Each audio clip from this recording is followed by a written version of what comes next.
believe we are ready with the draft, though. We've got to go a little bit deeper into the night of this one. And, well, looking at what we've got left here, Baltune, he has actually got a pretty damn good draft overall, right? Zhuji for the Holy Island. You've got Delhi, which are phenomenal on Gorge here. He speaks for himself, yeah. Yeah. Ramen does at least have Zhone for the Delhi threats. That can kind of keep it at bay. But True. It feels like a coin flip because you never know if Delhi with this draft is going to come out on Coastal Cliffs or Gorge. And that's Holy Island, mate. That's Holy Island. We're going for a paddle. But it's sushi on Holy Island, and we have seen Japan be pretty effective. Like, yes. I mean, to a certain extent, I don't want to bring Voldemar's game into that discussion. There was some other things happening in that game that didn't really make it representative of the civilization, I should say. So you're saying Zhuji are going to go and proxy stables, the enemy? Correct. There yes. we go. We're going to be skipping the meditation garden, going straight into the good old Jiangnan, yeah. Jiangnan, and then just proxy it. Yeah, just triple archery range right next to the wood line, walk in, drop an outpost while you're at it. I mean, I'm known for having kind of terrible opinions, and this is one of them. Jiangnan should unironically be giving you a free ship, a fishing ship, like a normal Where's the new ship. mic button yeah, for you? We don't have one. I'm just going to I'm going to unplug you. We move into game number 2. Baltune on the Zhuji, Ramen on the Japanese. And you know how I feel about this one. These are the 2 best civs on Holy Island, in my opinion. Sure. We did argue for a while, right? And Master of Realms kind of like set the record straight when it came to Holy Island, which it was played a lot. And there was a bit of ruse, right? There were some attempts at ruse, and a style we kind of saw ruse be played when the Kremlin got first changed to how it is now, right? Which is the constant sending of just militia, just sending it in, right? And Loose Front did that extensively, right? It's just annoying, and like the amount of times me and Vodka just sat and be like, yep, okay, I got the Kremlins coming over, and just like, yep. They're just, and you notice that a little bit when you start observing, right? It's also, you have to keep in mind, you had to use Lucifron to like really bolster the Rus there. Yes, like, yes. He's his own beast on this particular map, right? I find the interesting thing, compare Rus to Japanese and Zhuji. Rus have a more powerful opening, right? Yep. But I always find when you're playing Rus, you kind of feel like you're on a clock a bit in these matchups. Whereas the cool thing about Japanese and Zhuji is the longer the age goes, the more chill it is, because, all of a sudden I can afford 4 arrow slits. All of a sudden with, Zhuji, I can afford 3 extra demos and passive income, right? Yep. Or with, the Japanese, I've randomly got Daimyo now. Maybe I can add in, like, an Uma Bannerman raid on land, or I just go for the fast castle transition. And, I mean, that's the thing that makes these 2 civs really strong on Holy Island, by the way. It's their passive stone income. We don't talk about it a lot too much just yet, but yeah, one thing, by the way, that I do, me and Drug1 like extensively discussed when we played in the Rising Emperors Team Cup, shouting out our own tournaments that we don't do anymore. You should kill the scout like this instead of burning the dock, because touching the dock and torching the dock actually kind of just does nothing. But killing the villain, what has happened here now is that both Ramen and Baltune needs to send their villager back and send another one out, and it's so much more idle time, and you can see even potentially a sacrifice of the scout there just to get the villager, because that villager has so much value on just being near the shore. Of course, it's easy to take it down now as well, and actually like just kill the villager with a new fishing ship. Now, the thing that I'm looking for right now for Zhuji actually is... Meditation garden spot. Huh? Meditation garden spot. Yeah, because like it's actually, for once, it's not an outrageous spawn. You've got double stone or double gold. Usually you want some gold and some stone. With the relic there, like, maybe you could do something there, but it's kind of the same as just plopping it down there. The issue here that I'm seeing is you just haven't got enough berries nearby, right? Like, usually you want a bit of food in there to pad it. So you're probably going to be going for, like, what, maybe you even just do it near the tree line here, got double gold wood. I was about to say that too, but from playing Suji on this map, in my opinion, the passive stone is just... too good. It's just too good. And we see a smile on Baltune's face, and it's probably going to be this one just going in. Hey, honey. Bye, honey. But here's the thing, right? It's like, yes, it's a villager kill, but it's also the amount of idle time that you need to walk a new villager out there. And it's like, okay, it's not as bad, but remember, we're still in Dark Age. We don't have, neither of these civs have wheelbarrow, which makes it so much more expensive. In the meditation garden spot, double stone and 1 gold, I believe. 1 gold, yeah. Actually, maybe it touches. No, it doesn't touch. It feels a bit too far away to even touch the other gold as well. Yeah, was maybe. No, because this is a bait. You think it's Yeah. good? It's 48 food and 25 gold. Realistically, double stone and a gold. No, I'm thinking like maybe it touches a barrier and you get like 2 food per minute or something. You're really pushing it here. You're It was like, come on. the extra 6 food. Extra 6 food. Every little counts. And it's kind of a really lukewarm Juji spawn, Yes. actually. Like, we're used to seeing double gold, triple stone. I do think, in general, though, there is worse spawns for Zushi on Yes. this map when there's when this spawn is forwardwood, right? Because that is less room for crazy spawns to happen. Yes, no, because it also it smushes the remaining resources closer together. So it's like it's a double-edged sword. And did he clip the gold? No, he didn't. No, I was about to say no way. I was like, I mean, he clipped the left side gold like just enough, right? It's remember old Juji? That would have got the berries and the gold. Reasonable Civ. Thank goodness that got nerfed out. But Ramen now going for the Coca Township. Yeah, Coca Township's always a kind of a weird one, right? Like, you feel it's a necessity to get that initial pressure, but it usually feels like the first Shinobi is the most impactful, and then you don't always want to build any more. Yeah, and we did see the dock just being dropped there by Ramen as well, right? Just dropping more of them, knowing that he has to play a little bit passive. And this specific playstyle, where did the scouts go, actually? The scout? What for? Ramen scout.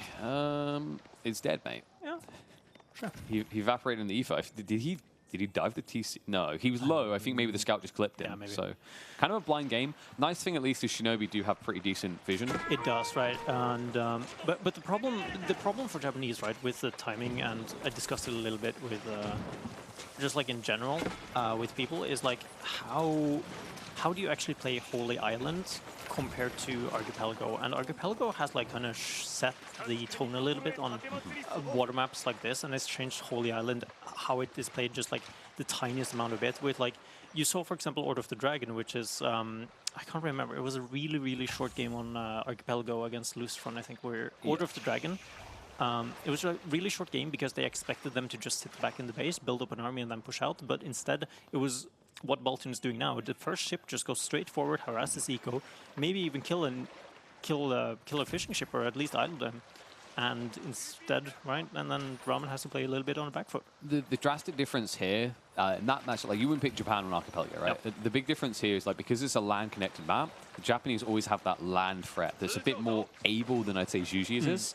But you have to build an edge, an advantage to justify that first, and that's going to be difficult, right? Now with the archer ship out so early, all of a sudden you've got angry ninja man in broad daylight trying to sneak into the tree line because it's pretty much his only target here.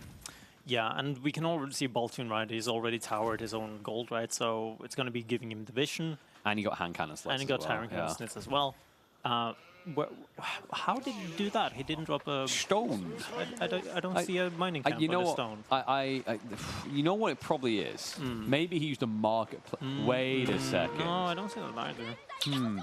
You know, maybe he just reached transcendence through meditation, and then the world gave him the stone he needed. That might be it. I think that's how that works. How does that even... Like, if we went to... Okay, I'm going to go on one of my tandem. Meditation garden. Like, how does it just give me stone? Do I walk around the garden picking up pebbles? Yeah. And they're good enough Yeah. to make a gun in a tower? Yeah, I guess technically. Maybe I sold them too much. I don't know. We're not. My immersion's going to get ruined here. Anyway, we have got a build-up on the water side. Baltune knows what he's doing here with the delayed demo play. I think he wants Ramen to just kind of come into him. We see this time and time again. When you have extra docks, you just want them as close as possible. And this is where Ramen's going to have to lean more west if he dives. Can already see a dock being dropped forward from Ramen there as well, right? Engage's going to be happening here. It's a little bit of a mistake from Baltune, I think, in my opinion. It's only one archer ship, and there is 3 demos right now. And Ramen's micro is not too bad, so he actually should be able to get a connection or 2 here. This is wasteful, the dock, though. Yeah. He cancels up, but I think he lost about maybe 60 wood off of that. Took a lot of damage. Just remember, when it's not complete, it takes the bonus damage, right? So much quicker to kill. And we see this a lot. This is like almost a Lucifron Vortexy field where you start to scale a lot of demos, understanding that it's very hard on one archer ship to maintain and hold that back. And Baltune, because of that extra little bit of gold trickle, supervision coming in, we're now approaching 7 demo ships on the way. And this is just how you end the game on water, right? You just go demo, you just put them into a corner, Go which for is the fishing. already happening, go for the fishing, indeed. Instead, goes he's deeper, just going though. to be going for the Springle ship, and it's going to be having nowhere to run. More demo ships coming in from Ramen, but they're just going to be focused down by the archer ships that's in the front, and the connection is just going to be happening on the archer ships. And this means But there's wave. nothing to defend the front lane from Baltune. And now the creep in. Look at Baltune prepping the second wave behind this. Ramen has one archer ship on the way. A little bit of hesitation here. Remember, Baltune does not know what is coming out of these docks and when it is coming out. A missed opportunity potentially here, though. I thought maybe he'd try to creep in with those demos. There's a lot of fishing boats stacked up, and instead, he just tries to build a little bit of momentum, but it has come at a cost here. Ramen survives the den, and now has a substantial amount of Springwoods over Baltune. Yeah, and we actually do see Baltune. Like this is how you know you're in a comfortable position. Extended fishing lines. And it's like, it's the unsung hero of water, to be honest. And like the amount of fishing ships that Baltune has right now is like crazy as well, right? You got to remember, Suji is Chinese, so he does have the bonus speed, and we actually do see Shugnu's, which is actually going to be happening here. And Ramen hasn't produced any extra Shinobi, so he has nothing to defend this. And not just that, there's a creep in with the demos. They're coming around the back. Ramen needs to pull back right now. No, he pulls into that way! Not that way! That was 6 fishing ships instantly gone, but he might actually be able to still win the fight on water despite losing all that eco. And one point I wanted to bring up earlier, the win condition for Japanese. Getting to castle and then winning water just because of their insane tech. But when you have this few fishing ships, how are you getting to castle? And not just that, there's a bigger issue creeping on land. Those Chuganu, remember, you mentioned earlier, it's a 4 tree spawn. You inherently go to that first. If these Chuganu get in, they are paper shredders, and those poor little villagers are merely, what, A5 paper? It doesn't take long to get through them. Meantime, Ramen will keep up the push going. I mean, yeah, he's able to camp the production, but look at this. I mean, it's almost a repeat of Dragobon. I mean, it makes sense, right? Suji just lacking a Jingu 9 tower here, but yeah, now we can see, right, the Shugnu. Shugnu actually not going to be able to get that kill. It's a little bit quick there. One small detail, by the way. Baltune does have double broad axe.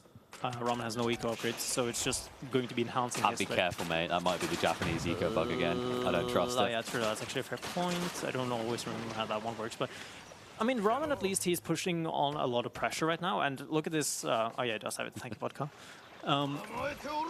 So yeah, it's a little bit of an issue right now for Baltune. Like, he needs to sit in his base just a little bit, just sit back, and just let the Japanese basically just come towards him. But look at this, right? He's doing the exact correct thing. He's just making demo ships, and he's just going to be running them all into it.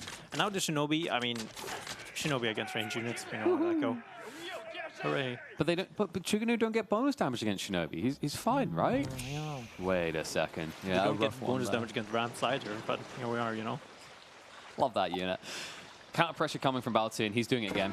Look at the demo numbers sizing up here. Ramen does have substantial firepower behind him, though. 5 galleys to try and retract that. In the meantime, Chuganu are going to stab at the back, but Outpost already in position. So Ramen shouldn't get too distracted here. I think what Baltune wants is to try and poke at the wood line as he goes in for the demo dive. Drag the attention of Ramen to multiple locations. Yeah, and that's how you play this map, right? And that's why in my opinion, Holy Island and Four Lakes is just such a good map, because it just, I mean, as an APM player, effectively, right? It just pulls your APM and pulls your attention everywhere, and I love it, right? And it really sets the high players from the really high players. But now, right, Baltune he's just looking for a window, right? And so far, I haven't actually noticed arrow slits coming in from anyone, except on. We had the hand cannon slit to begin with. I believe that our arrow slits on Ramen's retracted near the gold, which will inherently be getting off the stone. Yes, but on the docks. Oh, you mean the docks? Naval arrow slits. Ramen got it on 2 at least, but I think Baltune was a little bit lacking in that regard. That's a lot of outposts coming up from Ramen, though, to protect that tree line. He needs to, right? He just needs to get that, and he's been losing 2 villagers so far. His eco count is still good, though, but that mostly comes down to the fact that, like, he has been able to produce more fishing ships because they're cheaper. But the bigger problem here is, like, when you have this many workers on wood, you have to keep building another outpost. And another outpost. You're already seeing, like, at this point, like, how long until he's basically on the south side of this tree line next to the ball? We talk about leapfrogging with Mongols. This is not how you want to tower leapfrog. And an attempt at actually sneaking a couple of demos is made by Ramen here. It's not going to be amounting to anything. It's awkward because it seems smart, and then Baltune's like, Dude, I just done this to you a minute Yeah, ago. like, I'm watching. I know for- where you got the idea from, man. And check this. This is scary. Yes, Ramen has 7 archer ships, but if Baltune gets the split right, this type of dive, we see it time and time again with easy connect. He needs your attention. Shuganu, there's none of them there. He's in. Woodline at He's least. blocking himself. Oh, no, no, no. He can't get out. The archer ships Get out. stops the retreat. Demos detonate through. They still fall off from the west side, and Ramen, it's a big sinker here. All archer ships go down after this. It's 7 Springwoods versus 11, and Baltune still has more demo power pumping through. And he has 7 more demos behind all of this, and the entire arrow fleet of Ramen is just gone. Because what happened was Ramen was shift-clicking all of the demos with the archer ships, so they were just standing still, and, well, Baltune just said, yeah, thank you, I'll kill all of them. And now he's just free reign into the economy of Ramen here, both on land and on water. And now he's just going to be clicking more demo ships are just going to be coming through. There's nothing to defend this. He can't snipe all of them. And it's just going to be, oh no, I don't want to look at this actually. Close your eyes, make a wish, and maybe kiss farewell, because Ramen is about to have full back up against the wall here. Baltune is going to make it 2-0. We may be resuming the 3-0 stompers unless Ramen can now start to pull off some miracles. That was a beautiful display. I kind of hoped that game would have gone to Castle, but it's really hard for Japanese to go into Castle on that, right? Just because of how Sushi works on that map. It was that fishing hit, that 2 demo fishing hit, I think really set the tempo here. And this is where I think actually Juji are kind of subtly scary compared to China. Like, they can actually pull the taxes back from those lumber camps. Occasionally, it's worth it to get that type of demo pump going. Yeah. Inherently, it's going to happen over time as you scale eco. And you mentioned earlier, like, yeah, it's only a 10% production rate, but that 10% production rate matters a lot. If you're equal in terms of dot count, one player can clearly get more explosive ships out. Yeah, and speaking of explosive ships, with the military value lead there, that is not Baltune magically making a lot more units. That is him magically taking away a lot of units. And yeah, like it's a thing to worth like noting as well, right? With how demo ships work on fishing ships, is that it's 120 resources for a demo ship, right? And you're taking away 75 each fishing ship, right? It's 160, right? I think it's 80. Might be actually. And then 75. But the point is, if you kill 3 fishing boats, worth. And also demos produce quicker than fishing boats, right? Yes, so, as well. Right, and it's like, yeah, you can argue that, hey, okay, maybe the fishing boats for Japan, right, because they're 45 instead of 75. It's like, oh no, you shouldn't kill them. But no, they're just cheaper. They're still a full worker. It's also the, like we mentioned, the production time. It's the idle time now to replace them, right? It's like you can now, like, by the time he gets the same amount of fishing boats out, you're going to have like 1.3, 1.4 times more demos again, right? That's a worrisome situation to find yourself in.